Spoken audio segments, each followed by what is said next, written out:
Welcome, welcome, welcome. My name is Mikkel Thorpe, and this is the Expat Money Show. Today's guest was born in Zurich, Switzerland. He studied economics at the University of Zurich, and at the age of 24, obtained his Ph.D. in economics, magna cum laude. In 1990, he set up his business, publishing a widely read monthly investment newsletter, the Gloom, Boom, and Doom Report, which highlights unusual investment opportunities. He is also the author of several books, including Tomorrow's Gold, Asia's Age of Discovery. Please welcome to the show, Marc Faber, editor and publisher of the Gloom, Boom, and Doom Report. Marc, welcome. I'm very happy to have you here. Why don't you take a minute and kind of walk people through your backstory a little bit? I know we touched on it on the introduction, but you're in Thailand. I'd like to hear a little bit about your life. Well, I studied in Switzerland and then in London and economics. And when I finished, that was in '69. I was looking for a job, and then I took a job with a Wall Street firm called White Weld. It was an investment bank broker. And then I went in 1970 to the US and started working for them. And then in '73, they asked me to go to Hong Kong to build up their Asian business, which I did. And in '78, White Weld was merged into Merrill Lynch in the US. And I didn't want to work for Merrill Lynch. And I don't think that Merrill Lynch was very keen to have me work for them anyway. So I looked for another job, and then I opened the offices for Drexel Burnham Lambert. It was a Wall Street firm that specialized in high yield bonds, junk bonds, on the Mike Milken. And I opened the offices in Hong Kong and in Singapore. And I ran the business until Drexel went out of business in 1990. And then I started my own business, Marc Faber Limited in Hong Kong. And I still have the business. I still have an office there. But after 2000, I decided I wanted to go and live in Thailand, because I had land in Thailand and my wife is Thai, and I wanted to have a lifestyle when I was traveling a lot that would allow me, when I'm at home, to have more space, because I have a large book collection and I have a large collection of communist memorabilia, and I wanted to have dogs and trees and so forth and so on. So now I live for more than 20 years in Thailand. So this is basically my background. Originally, I'm from Switzerland, and I've been in the financial business all my life. It's not that I understand it any more than when I started, but that's my business. Okay.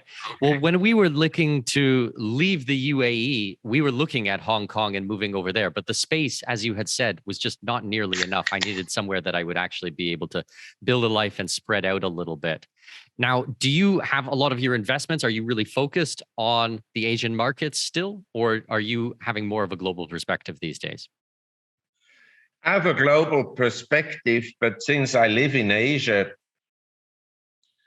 I have more knowledge about the Asian markets and the investment scene than I would have, say, about Brazil or the Russian market or the Middle Eastern market. I have some investments in Europe and some in Canada, but mostly the portfolio is in Asian securities, Asian stocks.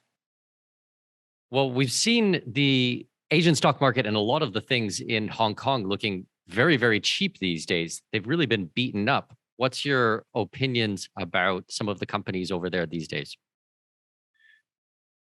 Well, every year I'm asked for some recommendations about stocks. And this year I said that the most hated market, and as I said, I had an office in Hong Kong since 1973. And I lived until 2000 in Hong Kong, but I still go back to Hong Kong from time to time. But I've never seen the mood, and internationally, the mood by international investors as negative about China and Hong Kong as it is now. And you can buy in Hong Kong property companies. In Hong Kong, there are 5 or 6 major property companies. They are owned majority by a family. So the families are relatively cautious with their money. They have low leverage. So a major property company in Hong Kong would have a leverage of maybe 20% maximum. So they're relatively safe, and they all sell at a 50% discount to the asset value. Now you may say, well, the property market in Hong Kong will go down. Yeah, there's probable that it will go down further. It has already eased a lot, but it will probably go down further. But even if it goes down, say another 20%, if you buy assets at a discount of 50% and sometimes 60%, it's still, in my opinion, a reasonable bargain. And you have a dividend yield on many of these shares of, say, 6%. Last year, I recommended the company. It was Jardine Strategic. It was also listed. It was listed in Singapore. Was selling at a 50% discount to net asset value. And then the family is a Scottish family. They took it private, and they still have 2 listed arms of the company. One is called Jardine Cycle. They own the largest car assembly plant in Indonesia. They have an investment in that company. And they also own an investment in the second largest cement company in Thailand. So selling at a 50% discount to net asset value. So I see in Asia actually quite a lot of shares that are not as cheap as they were in 2009, but they're reasonable value. Let's put it this way, reasonable value. One worry is, of course, that there is a war between the US and China, and then obviously it would have negative implications on the valuations of Asian stocks. I don't believe a war will break out anytime soon, but it's a lot of people believe that. That's why they're so negative about Asia, and that's why they're so negative about Hong Kong. Well, my wife is from mainland China, and I've had a keen eye on these markets for a very, very long time. And I'm also looking a lot at these Hong Kong companies and a lot of the things like you mentioned, cement companies, oil companies, coal companies, everything like this between Hong Kong and mainland China. And I'm looking at the PE ratios, and things are 3, 3.5, 3.8, something like this. And dividends are very high single digits or very low 2 digits. And I'm going, this, if we get this right, this seems like an amazing opportunity to be purchasing things for longer hold positions in my portfolio that could really stretch out and really pay for themselves quickly. My main concern, though, is it just pessimism about Asia in general at the moment? Or do you think that this is quite risky, that we might have sanctions coming if China does cross the Taiwan Strait and invade Taiwan? Do you think that it's going to, there's going to be sanctions on all of the Hong Kong companies as well, or just mainland China? Any insights from that side? Well, there are already a lot of sanctions on mainland companies, some of which are listed in Hong Kong, say China Mobile or Sinopec or CNOOC. So the sanctions are already there on numerous companies. As I said, I don't believe the Chinese will invade Taiwan, but there is one case where conflict would be inevitable, and that is the case where the US would build military bases in Taiwan and station, like American troops in Taiwan. So the Taiwanese people recently had local elections. And it was a massive win for the KMT. This is the party of Chiang Kai-shek, who fled to Taiwan, and his grandson became now the mayor of Taipei, which is the largest city. Now, the KMT, they don't want any war with China. In fact, they want reunification. But the terms haven't been determined. But I'm just saying the Taiwanese people don't want any conflict. That's why they voted the KMT in. So I'm hopeful that the tensions can be resolved. But the problem is the US, they like to, provoke things and lead to conflicts and so forth and so on.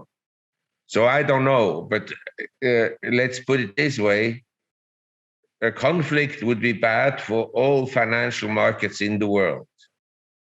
Well, I've been watching the arms manufacturers and the amount of money that the US is pledging to different countries. So if we take Ukraine out of the mix right now, the largest recipient of US aid in military aid is Israel. And right behind that is now Taiwan. They've pledged billions of dollars to go over to Taiwan every year. And it will all be coming direct from Raytheon, direct from Huntington Eagle, and all of these types of defense companies. So they're gearing up for something over there. I'm telling you, the Chinese will not attack as long as the sovereignty of China over Taiwan is not abused, or as long as it's not threatened. But if the US provokes China to a limit where the Chinese have to move, then the danger is significant. But I can assure you, nobody in Ukraine, nobody in the world who is an ordinary person wants war and wants to go with war. But the people sitting in armchairs in defense companies and politicians who've never been in a war ever, or even generals who have never been in action, they are all thinking, oh, this is great, because a lot of money flows through the war effort. A lot of money. Well, I know with Ukraine, they didn't want them to be joining for NATO because they were saying the country was too corrupt. Now they've already pledged $67 billion in 2022, and it could double in 2023. And no one seems to care anymore about the corruption over there. So it's like, what is happening with all of this money that's going over, all these arms? A lot of it is corruption that flows back into the US.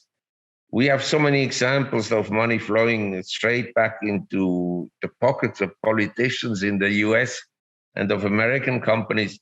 It's a sad story, but this is the way it is. And the media is, of course, very anti-China and pro-Taiwan, and they blame the Chinese for everything. They blame Qatar for everything. They blame Russia for everything. It is a whole propaganda machine. And we have to be objective and kind of navigate the whole thing and try to minimize our losses. The markets will move also for other reasons. But for me, the principal risk in Asia is conflict US-China. This is a big risk. Absolutely. And right now, are you seeing these as opportunities, or are you seeing these as just ways to sit on the sideline and preserve capital? Well, let's put it this way. I have, of course, money in Asia. As I said, the bulk of my portfolio is in Asian securities, whereby my asset allocation and everybody who reads my newsletter knows that it's basically 25% real estate, 25% equities, 25% bonds and cash, and 25% precious metals. So this is the basic allocation. Now, it can be that in a year, the allocation to equities would move up more and to bonds less, or to precious metals more, and so forth, depending on the asset price movements themselves. And then if I find an asset class to be particularly depressed, I may increase the position. So I think at the present time, I have about 25% of my portfolio in equities, but because I own real estate through the ownership of real estate, but I also own it through REITs, REITs. My allocation to equities through the REITs is, of course, larger. And in bonds, I own a lot of corporate bonds or emerging market bonds. So they move more like equities than bonds. When the equity market is strong, junk bonds rally. When the equity markets are weak, junk bond tumble. So I have a fair exposure to assets in my portfolio, but I also have cash, and as I said, I have bonds. So with the cash, are you just sitting on US dollars, just waiting on the sidelines? Or are you holding other foreign currencies? Because cash seems one of the worst places to be right now with inflation as high as it is. Well, you know, in 2022, if you held cash US dollar, you were okay. I agree with you that inflation adjusted, you lost money. But how much money did you lose in meme stocks, in cryptocurrencies, in all kind of scams, and in equities, in FANG stocks? So I think we have to realize there's a possibility that all assets will go down for the next 5-10 years, okay? Then in a scenario where everything goes down, you will be king if you only lose 10% while all your neighbors in the street lose 50% or 80%. It's not that I think that cash is attractive. I just think that at this present juncture, it may not be as unattractive as it may seem relative to other assets. Well, I'm sitting on some cash, dry powder for the sidelines, but I'm now starting to deploy it. And this circles back to my questions about the Hong Kong companies, because when I'm looking at these price to earnings ratio, they look so attractive right now, but I can't tell them, am I very, very smart and buying great companies at great prices? Or am I way early to the party and we're going to get a lot of these companies are going to get shaken out over the next couple of years and all of them will go to zero? I don't think they'll go to zero, but I am a large holder of Hong Kong shares and also Chinese shares that are listed in Hong Kong. And I also have Chinese exposure. And among other Asian markets, the other markets in Asia, we have a large investment are Thailand, Indonesia, Singapore, and Vietnam. Now, in Thailand, one of the reasons I invest, and this may be interesting for your expatriate community. The reason I have large investments in Thailand is not that I'm particularly bullish about the Thai economy. I think the market here is reasonably priced. I'm not saying it's very cheap. I'm not saying it's very expensive, but it's reasonably priced.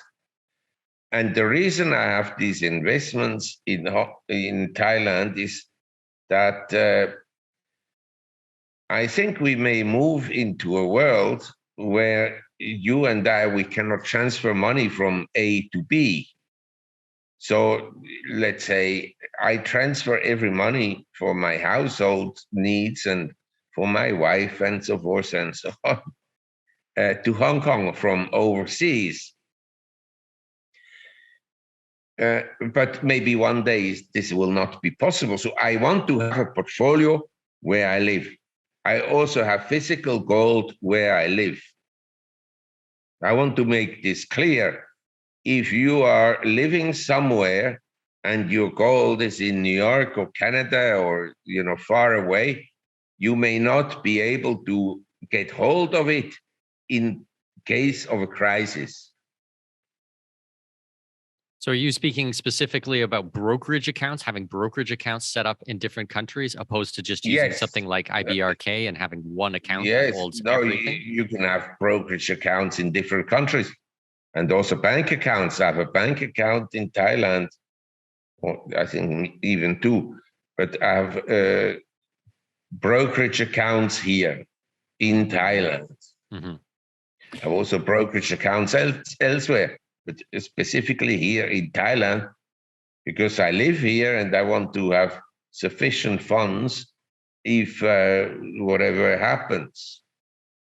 Well, we're a big proponent on the show for the precious metals and certainly holding with you and holding an offshore vault and definitely from the bank account as well.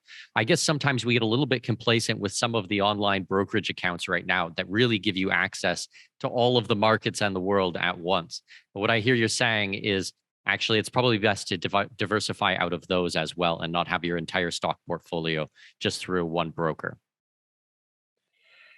Well, the thing with these online brokerage accounts, and this is the thing about the internet, someone can switch it off. They've done it in India, in Kashmir, they can do it in another country. They can block your bank account, as our wonderful, intelligent, with great foresight, Prime Minister Trudeau did. You understand? I'm a Canadian citizen. Idiot. Trust me, I understand. For someone who is democratically elected and has taken the measures he took during the trucking strike, and now he goes and tells the Chinese that he supports the demonstrators. What kind of a hypocritical, complete nonsense he gives from himself. But this is democracies. Democracies have the worst people at the top, the very worst.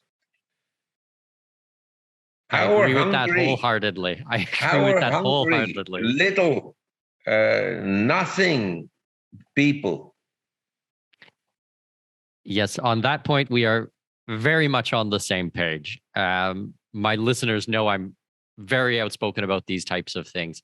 And I'm not the biggest fan of democracy by any means. I mean, I used to live in Abu Dhabi and Dubai for 8 years, and people would say, I thought you're a libertarian and you thought you want freedom and things like that, and you're living under a monarchy. I'm like, well, I felt more safe over there than I did in a lot of the democracies that I've ever lived in. Yes, and to be fair, of course, nothing is perfect. But I went to Dubai the first time in like 1975. There was one tall building in Dubai, it still exists, it's called the International Building. When you come in from Abu Dhabi into Dubai on the main road, which is now a big highway, the road will come to a fork. In front of the fork is this small building, the International Building. That was the biggest building at the time in Dubai. And Sheikh Maktoum, he's put the place on the map and is built out of a desert, a viable city that is thriving. I mean, it's an unbelievable achievement. And you can say whatever you want against the Abu Dhabi royal family. but the sheikhs are reasonable, and the foreigners are in a harmonious relationship with the population. Yep. I never felt so safe in my life. I've lived in Yes, Singapore. I've lived all over the world, and my time in the UAE was a very special one.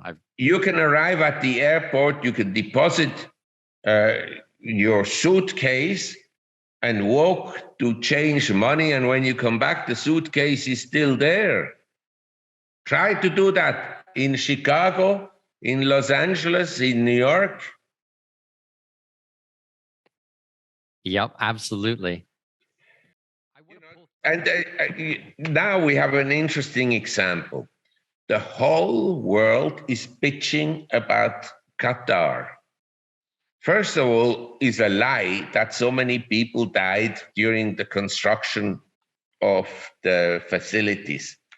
There were some accidents, but not in the dimensions that is published all over the world. Number two, the people that now criticize Qatar the most are the ones that came to Qatar 6 months ago on their knees to beg them to supply them with natural gas. I mean, you have to see this. It's I think it's also a unbelievable. little bit comical. Maybe comical is not a very nice word, but I mean, what did you expect when you went into this country? You guys are surprised that they were against gay pride parades going on? Like, did you guys never like Wikipedia the country or their track record or their history or anything like that? It's very bizarre. Yes, it's biased. The media is very biased. The evil people are Russia, Qatar, Saudi Arabia also now to some extent. We have to be polite to the Saudis, and China.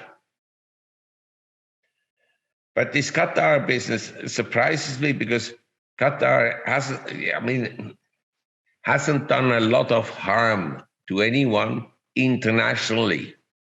They were involved in some trouble in the Middle East and so forth. But internationally, they haven't done as much harm as the US has done to other countries. They haven't carpet bombed 3 countries, Vietnam, Laos, Cambodia. We have to see this. But anyway, coming back to the investment world, I think if you have a portfolio of securities, I would have some exposure to Hong Kong for sure. I wouldn't put all my money into Hong Kong because I wouldn't put all my money into the same thing anyway. Sure. But I understand some people have put all their money into one company like Microsoft and they became successful, or Steve Jobs into Apple. But I'm not a businessman in the sense of Bill Gates or a manager. I'm a portfolio manager and my life is in securities and I invest, I diversify. And I started recently to invest. I always had some investments in Latin America, but I started again to buy some Latin American stocks because I think Brazil and Argentina are inexpensive markets. Well, I've been investing in Brazil and Argentina a little bit over the last couple of years. My listeners know my wife and I went to Brazil almost 2 years ago now, and we gave birth to our son down there. So our son is a Brazilian citizen, and we have a home down there, and we're very much fans of Brazilian culture and Brazilian people and the language and everything like this. And I own a decent sized position in Petrobras and been watching that with great interest over the last couple of years, what's happening. And as we are seeing the energy crisis in Europe, trying to be out of anything energy in that country and looking at other areas that are a lot safer. Now, I do have to say that the change in government with Lula being elected is a little bit worrying, but I'm not sure how much that's going to dampen the world's needs or their willingness to get oil from other places. Yeah, I understand. This is look. if you look around the world, there's a problem everywhere. Exactly. So we have to look at the problems and recognize where is a market as cheap and discounts the problems. I think Brazil may still go down a bit, but I think we're kind of closer to a low than to a major high. But I want to also make one point very clear to your listeners and viewers. I started to work in 1970. The market in the US for equities had peaked out the first time in 64, and then in 66, and then in 68, and then in 1973. But each of these peaks occurred in real terms, inflation adjusted, at the lower and lower level, because inflation was accelerating. So the result was that when the market finally bottomed out in 1982, August, at 883 on the Dow Jones. It was lower than it had been in 66, when the first time the Dow hit 1,000. It wasn't that much lower, but it was lower. But inflation adjusted, when you measured it by the consumer price index, it was down 70%. Okay? So what you can have in an environment of investments is that in nominal terms, you make money, but in real terms, you lose money. Very common in Latin America. In local terms, the markets go up, but the currency collapses, and so you lose in real terms. I believe that the period 1981 for bonds and 1982 for stocks in the US and in the world were major lows. We made somewhere a high in the world, depending on which country. In Japan, it was 89 already, but in other countries, it was 97, and other countries, 2007, and some went up until 2021. And now we are in a period of, say, asset deflation, where things will go down. And you have to think, when the bull market was raging, if all your friends were up 20% in a year and you were only up 10% in your portfolio, you became relatively poorer. Okay? You were up, but since everybody's up 20%, you, relative to the others, you lost out. In the new environment, I think that if you only lose 20% of your money and others, or all the others, lose 50 or 100% if they were in FTX and other crazy schemes, then you become, with your 20% loss, relatively richer than others. And I think this is the thinking that many people should undertake. How will I lose the least? They shouldn't always think, how will I make the most money? The other equation is, how can I lose the least in an environment where things are bad? The economy in the world is not as good as it was in 2018.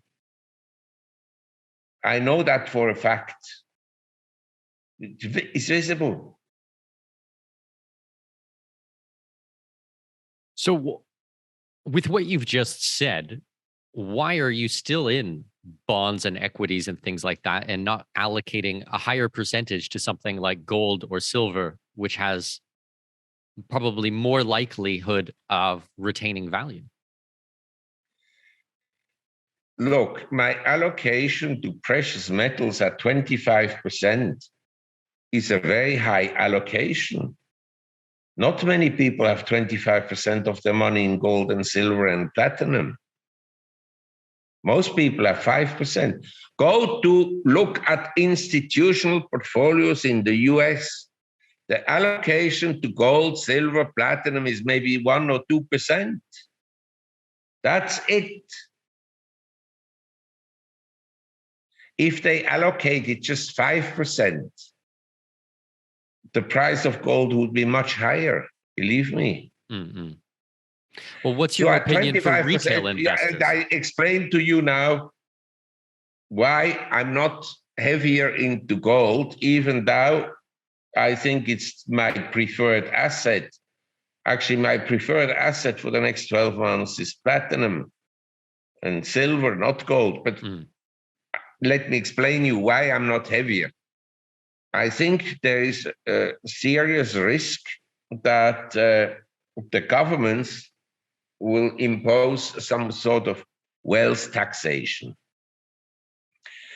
And we have to really think hard about this. If a government was able to enslave people and tell them, you have to close down your shop because of a scam pandemic.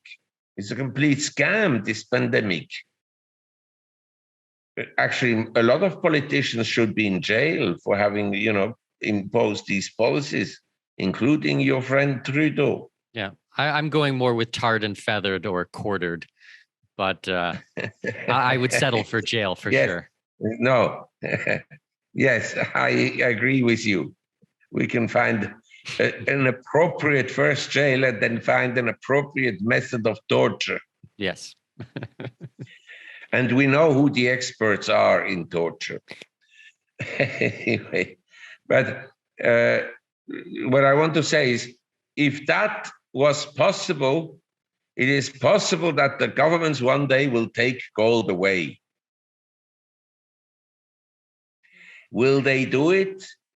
They can, under an emergency decree, they can do anything. And if people let them push aside by the government and let them have their shops closed, I know lots of people, they lost their existence, they lost their shops, they lost their restaurants, they lost their coffee shops. And the government officials are still there.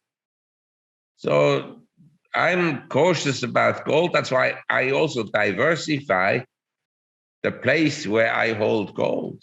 The custody. As I said, I also have some gold here in Thailand. Not that I recommend to have gold in Thailand, but because I live here, I want to have gold here. Absolutely, that makes sense. Well, I am very much a proponent for physical metals, and I'm just not sure in other people's portfolios where they have this 1% or 5%, or some people are even advertising 10%. I absolutely think that 25% is a very reasonable amount. And finally, we've crossed 1800 again. I think we're at 18.2 or 18.3 or something like that as of today's recording. But I've been watching the precious metals market over the last year and watching what has happened with the massive amounts of cash that have entered the marketplace. I would have expected a little bit more out of gold. Well, as I explained to you, people are disappointed about the performance of precious metals. But what I tried to say before is, if everything goes down, and you have gold and it goes down in US dollars by, say, what is it down this year now? 5% or 4%. And most meme stocks and the Generation Z geniuses stocks they bought are down 80, 90%. And some of the cryptos are down to zero. Then down 4% is a fantastic performance. You understand? Absolutely. And absolutely. I think that in the environment I believe we're in, I believe the US dollar has topped out. Now, some people will say, no, it will go up again, and the US is the cleanest shirt among the dirty shirts and so forth. I'm not sure about that. But if you ask me, which currency do you like? I like gold as a currency the best. Because I am sure the quantity of gold and silver and platinum in the world cannot, under any circumstances, be increased by as much as the quantity of paper money. And the number two, governments live from inflation and they benefit from inflation. They solidify their position from inflation. All evil people in the world have created inflation. But you asked me about Hong Kong before and about markets. You see, a year ago, I gave you the two markets, the most popular market and the most unpopular market of a year ago. Because I wrote about this. The most popular market was Vietnam, because it had gone up a lot and because everybody said, oh, all the sourcing, the manufacturers will move to Vietnam away from China. Vietnam has done economically okay, but the stock market is down 41% in dollar terms, both depreciation of the Vietnamese dong and the stock market. And which market was the most unpopular? And I wrote about it several times, and some readers sent me, Mark, you don't understand. I wrote Turkey, the currency had been down like 80%. Erdogan was unpopular and stocks were cheap. What happened? The Turkish fund listed in New York, in other words, it's in US dollar, is up 83%. Which market has made 83%? I also wrote at the time about Cyprus, and the Bank of Cyprus is also up more than 50%. Occasionally, when you have a very weak currency, markets become very depressed. Like after the Asian crisis, the Asian markets were dirt cheap because of the currency collapse. I mean, in Indonesia, companies, they were worth, before the crash of the Asian crisis, they were worth 3 billion. After the crisis, they were worth less than 100 million. One time's earnings.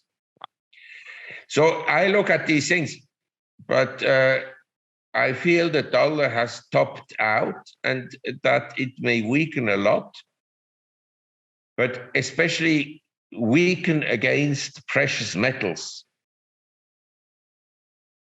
I mean, there's nothing good about the euro, but I also wrote about this just recently. You see, in Europe, they have a minister for domestic affairs. And recently he gave a presentation and said, basically, the biggest enemy of Europe is neither China nor Russia, but it's the US. Because through the policies that they impose through NATO on Germany and other countries, and the sanctions and everything, they have increased the cost of living in Europe and the cost of production. Europe used to have current account surpluses, no more. So there are politicians like Ron DeSantis of Florida. He recently said the WEF, the World Economic Forum, that essentially is involved in all kinds of schemes, to control the world, has no place in Florida, and we will never allow the WEF to have influence in Florida. And some leaders around the world are waking up that the US policies are not always altruistic. They are self-serving. Well, we've certainly seen that with the Nord Stream pipeline, Nord Stream 2. I mean, that's some pretty suspicious things that have happened over there. Well, it's Um, not suspicious for sure. It's British American joint operation that blew up these pipelines, period. That we can assume with uh, with good reasons. The way was not caused by a man living in a cave somewhere in the north of Pakistan or Afghanistan. Lots of people were involved. Absolutely. Well, there's a couple of threads that we're going through right now, and one of them that I want to wrap up, and then I do have a couple of questions before we finish today. With the precious metals, do you think that there is any chance where China and Russia will start trading oil or natural gas or resources back and forth with precious metals? Because I'm sure they don't trust each other's paper money anymore. Well, trust each other's paper money. I think there is a movement in among SCO members, Shanghai Cooperation, SCO, Shanghai Cooperation Organization. These countries include Russia, China, Kazakhstan, I think Pakistan, Iran. There's a new member is Iran, and Kyrgyzstan, Tajikistan. They have a trading bloc and trading agreements. And for sure, after the events that surrounded the seizure of reserves from Afghanistan, I think is a disgrace. Afghanistan is a country where they have starvation. There's really bad economic situation. They had some foreign exchange reserves and the US just takes them. It's the same happening in Venezuela right now, by the way, as well. They've kept back Venezuela funds. They've just released it as long as they spend the money to open up the oil fields for, I can't remember if it was Shell or For Chevron or American something like that. interest, for Chevron, Yes, for yes. Chevron, yeah, there we go. But this is, the law of the strongest. In old Western movies, is always the law of the sheriff or the law of the big man in a small town who is corrupt and owns everything. Anyway, it's really, but it's very bad when you do these things against impoverished people. And in the case of Russia, they've also had their assets seized and frozen. Now, every country in the world has to scratch his head and say, well, I am crazy to have all my money in US dollars at the Federal Reserve in the United States. I'm going to diversify. I think the outcome of this conflict against Russia, and it's not about Ukraine, it's a conflict US-Russia. We may talk about this for ages, but the result will be that the world will consist of a population that is 80% non-US aligned. What is US aligned will be NATO in Europe, the UK, Canada, Australia. And then you have other blocks and countries like India. India, in terms of size, has just overtaken Britain, is now the 5th largest economy in the world. Soon it will be the 3rd largest or so. Of course, they have 1.3 billion people, young population, people who work, they're willing to work. So we live in a new world, and the British still haven't realized that they're a completely insignificant country within the world. I mean, Bertrand Russell, the philosopher, advised Britain strongly to become neutral. He said, we can do for the world much more as a neutral country than as an empire that no longer exists. They're the poodle of the United States.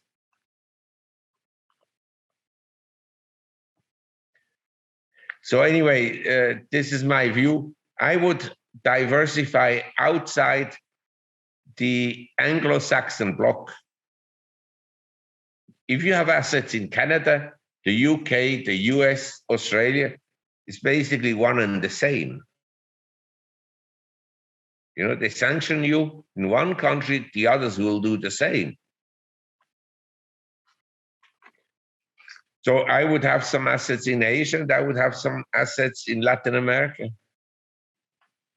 But going back to the original question, do you think that these other countries like Russia, China, maybe some of the BRICS countries will start participating in trade with one another in precious metals or in another type of commodity? Maybe not directly in precious metals, but they may have a currency that is backed by precious metals. Mm-hmm.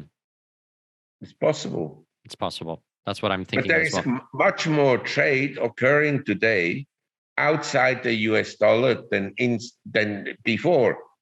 The Chinese are settling their oil purchases with Saudi, not in dollars anymore. Mm-hmm.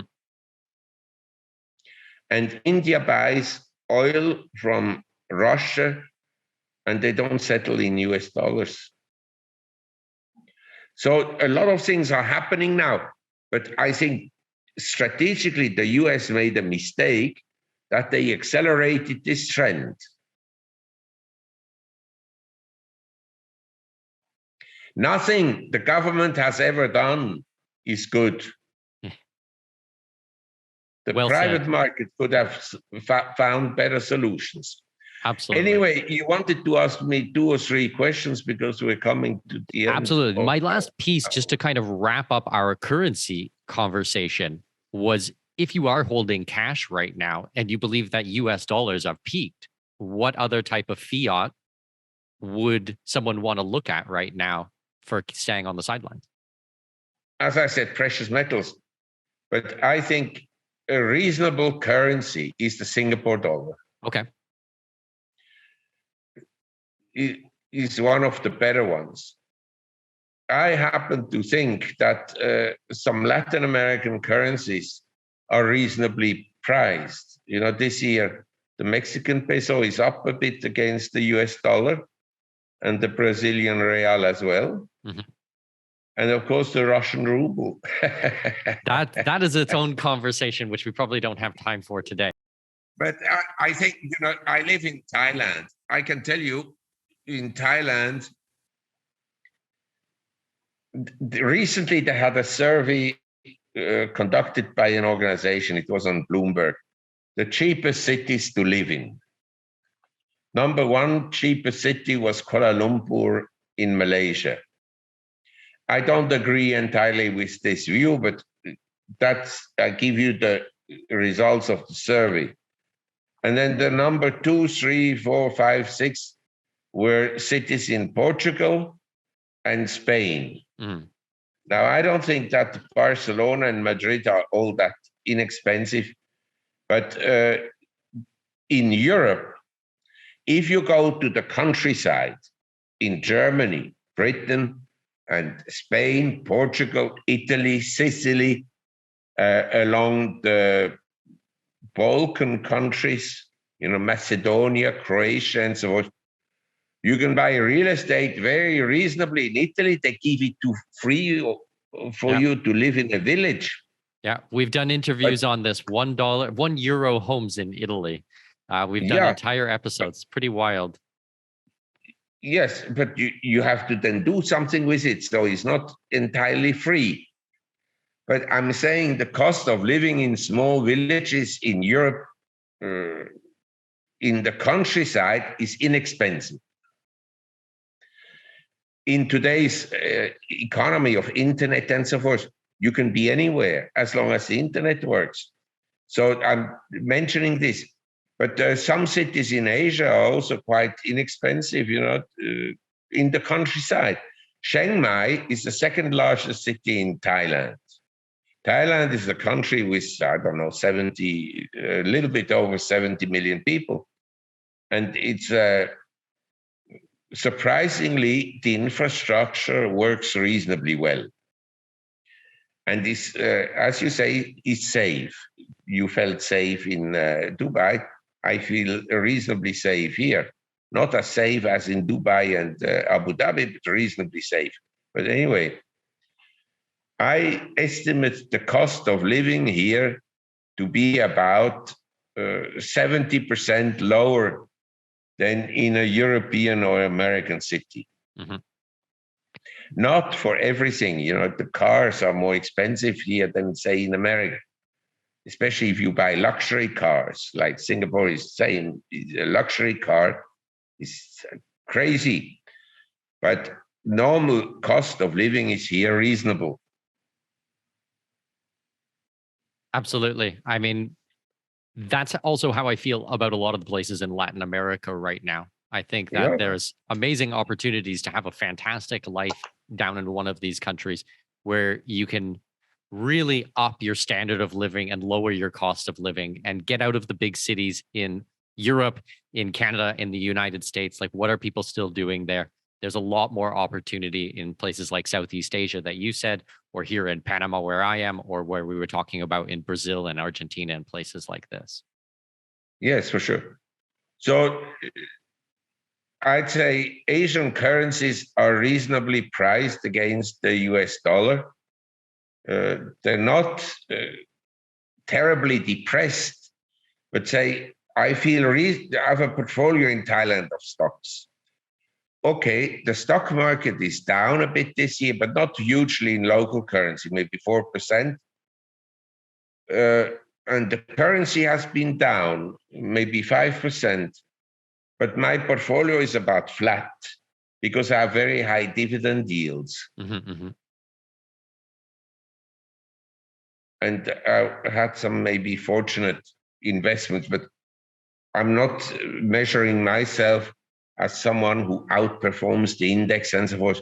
I'm just interested in value stocks. Amazing. Last thought on currencies. Any opinion on the Swiss franc? As a Swiss citizen, I'm kind of curious what you believe right now. Well, I'm sad to say that we also have a shift in Switzerland to the left. And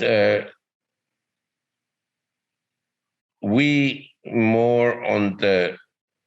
not right-wing extremes, but we are, if you look at the middle of the political spectrum, my side is more on the right.